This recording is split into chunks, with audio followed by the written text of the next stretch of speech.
هو الله الذي لا إله إلا هو الملك القدوس السلام المؤمن المهيمن العزيز الجبار المتكبر سبحان الله عما يشركون. بسم الله الرحمن الرحيم. الحمد لله رب العالمين والصلاة والسلام على أشرف الأنبياء والمرسلين نبينا وحبيبنا محمد صلى الله عليه وسلم وعلى آله وأصحابه أجمعين أما بعد. Qu'Allah Azza wa Jal fasse que chaque fois qu'on entend cette introduction avec les prières sur le prophète sallallahu alayhi wa sallam, nous nous rappelions qu'il est notre Habib, celui qu'on aime et celui qui nous a manifesté son amour à travers l'enseignement de sa sunna sallallahu alayhi wa sallam. Aujourd'hui avec deux noms, Al-Aziz, Al-Jabbar, Allah, Allah. Là on parle de noms qui viennent nous exprimer la toute-puissance d'Allah, la grandeur d'Allah, la perfection d'Allah. Et forcément en face de cela, qu'est-ce que nous avons ? L'impuissance de l'adorateur, la petitesse de l'adorateur, le pouvoir limité de l'adorateur. Il doit développer en nous ce nom, Al-Aziz, Al-Jabbar, l'humilité basée sur la lucidité. Plus je vais connaître Allah et sa perfection, plus je vais me connaître moi et mon imperfection. Ce nom-là, Al-Aziz, il apparaît environ 100 fois dans le Coran. 100 fois. Donc vous voyez, on a toujours cette notion de puissance qui est aussi écrasante et menaçante. Et aujourd'hui, on a l'impression qu'Allah Azza wa Jal n'est qu'amour et qu'il n'est que pardon. Allah Azza wa Jal est tout autant Ar-Rahman Ar-Rahim qu'il est Al-Jabbar, Al-Mutakabbir, Al-Aziz, wa huwa shadidul iqab. C'est-à-dire, Allah Azza wa Jal fait miséricorde et il nous aime. Et c'est vrai que sa miséricorde englobe toutes choses. Ça, il n'y a aucun doute là-dessus. Puisqu'il l'a lui-même fait écrire sur son trône, d'une façon qui sied à sa perfection, que sa miséricorde prévaut sur sa colère. Mais pour les croyants, pour les mu'minoun et les mu'minat, incha'Allah ta'ala, qui ont connu réellement ce qu'est le tawhid. Et nous avons les autres noms, les noms de la toute-puissance. Et donc, ils nous font peur aussi. Et attention, quand on parle de crainte d'Allah Azza wa Jal, écoutez bien, comprenez bien une chose.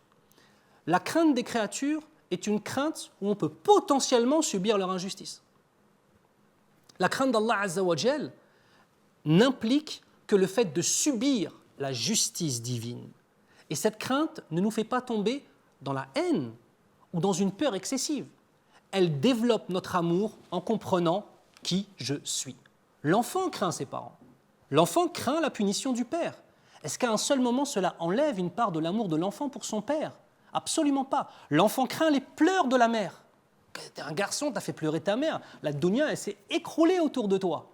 Pourtant, est-ce que cette crainte-là fait que tu vas être dans la tristesse absolue et ne pas l'aimer ? Non. Donc quand on parle de crainte des noms d'Allah Azza wa Jal, c'est juste comprendre qui nous sommes, petits. Et on espère juste en levant les mains qu'Allah Azza wa Jal nous pardonne et nous accorde son paradis. C'est ça notre relation avec Allah Azza wa Jal. Al-Aziz, Allah Azza wa Jal nous dit هو الله الذي لا إله إلا هو الملك القدوس السلام المؤمن المهيمن العزيز الجبار المتكبر. Ce qui signifie, il est Allah, en dehors de lui, il n'y a point de divinité. Il est le souverain, Al-Malik, le saint, Al-Quddus, le parfait, le sacré. As-Salam, le protecteur, l'arbitre suprême, le puissant, le contraignant, le superbe. Le nom d'Allah Azza wa Jal, Al-Aziz, vient nous exprimer la toute-puissance d'Allah Azza wa Jal, qui n'a aucune limite. Qui vas-tu craindre si ce n'est Allah ? Comment un homme peut-il craindre son patron ? Comment un homme peut-il craindre une créature et ne pas craindre Allah Azza wa Jal ? Vous savez, subhanallah, beaucoup d'entre nous ont grandi dans des quartiers, dans des cités, et j'en fais partie. Et la définition même de la force, c'était celle de pouvoir s'imposer physiquement parlant, dans la violence verbale et physique aux autres. Et c'est ça qui faisait de nous des hommes. La capacité à ne pas baisser la tête devant l'adversité et la capacité à contraindre les gens à des choses. Dans l'iman, dans la foi, ce n'est pas les mêmes codes. La rujula, l'homme réel, c'est celui qui s'est élevé par sa soumission à Allah Azza wa Jal. Plus tu es pieux, plus tu es un homme. Et tu peux maîtriser la boxe thaïlandaise et tous les sports de combat du monde que tu veux. Tu peux être armé autant que tu veux. Si tu ne sais pas te prosterner à Allah Azza wa Jal, wallah ya miskin. Tu es d'une faiblesse incommensurable et indescriptible. Parce que tu n'as pas su montrer ta force là où elle était. Allah, c'est l'Aziz, El-Jabbar, le dominateur suprême. C'est des noms qui, lorsqu'on les entend, nous rappellent la toute-puissance parfaite d'Allah subhanahu wa ta'ala. Et regardez le nom d'Allah Azza wa Jal, El-Jabbar, il a deux significations.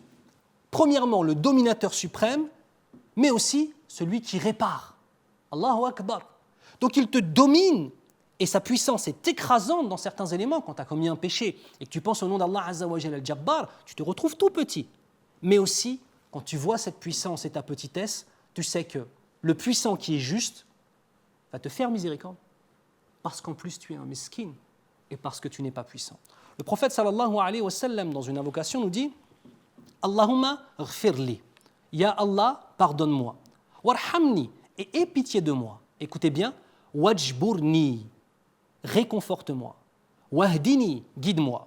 « Warzuqni » et accorde-moi ma subsistance. Ici, nous avons l'utilisation de la même racine que le nom El-Jabbar qui vient nous parler de réparer et de réconforter. Parce que la finalité, c'est que tout appartient à Allah subhanahu wa ta'ala. هذا وصلى الله على محمد وعلى آله وأصحابه أجمعين والسلام عليكم ورحمة الله وبركاته. هو الله الذي لا إله إلا هو الملك القدوس السلام المؤمن المهيمن العزيز الجبار المتكبر سبحان الله عما يشركون